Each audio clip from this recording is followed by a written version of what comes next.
پیارے پیارے مسلمانوں، السلام علیکم ورحمۃ وبرکاتہ۔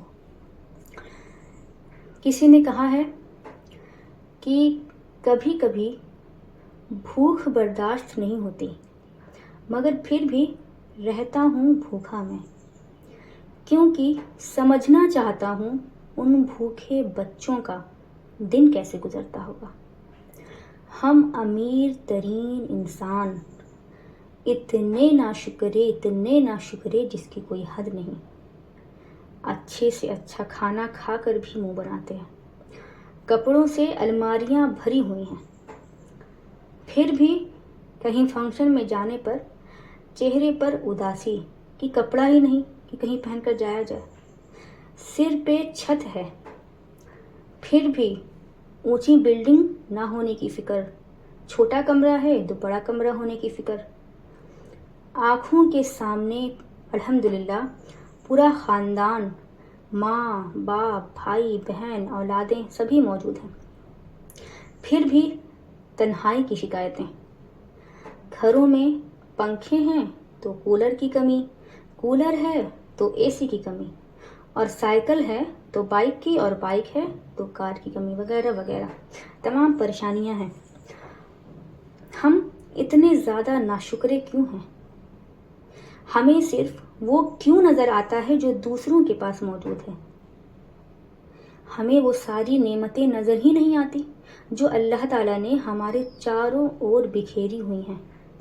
ذرا سوچیں ان معصوم بچوں کو جن کے پاس کھانے کے لیے کچھ بھی نہیں، ایک لقمہ تک نہیں، بیچارے گھاس کھانے کے لیے مجبور، پینے کے لیے صاف پانی میسر نہیں، رہنے کے لیے سر پر چھت نہیں، اور ان معصوم بچوں کی ننھی آنکھوں کے سامنے ماں ختم، باپ ختم، ملبے میں دبے بھائی بہن، ان آنکھوں کے سامنے اپنوں کی لاشیں ہواؤں میں بکھرتی ہوئی، اپنوں کے ٹکڑے ٹکڑے ہوتے دیکھ ان معصوموں پر کیا گزرتی ہوگی۔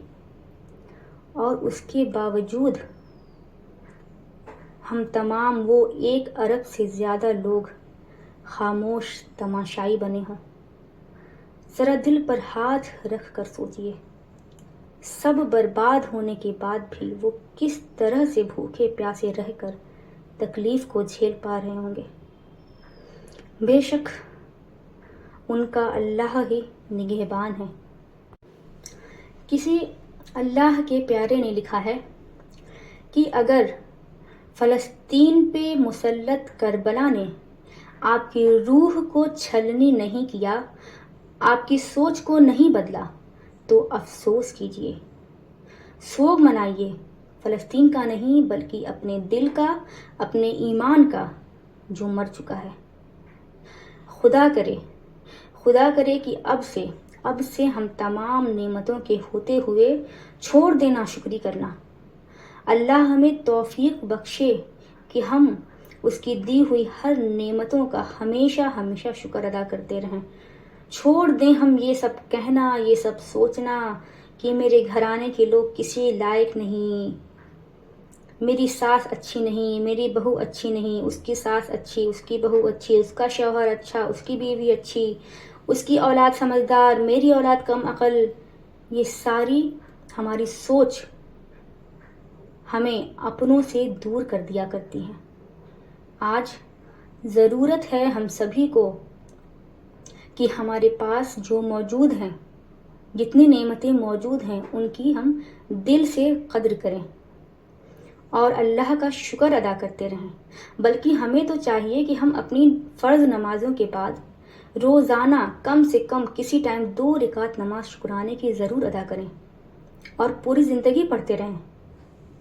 اللہ سے دعا ہے کہ اللہ پاک ہمارے دلوں کو اپنی اور اپنے محبوب ہمارے پیارے نبی صلی اللہ علیہ وسلم کی سچی محبت سے بھر دے، جس سے ہم ہر مظلوم کے درد کو سمجھ سکیں اور جتنا ہو سکے بڑھ چڑھ کر ان تک مدد پہنچانے کے قابل بن سکیں۔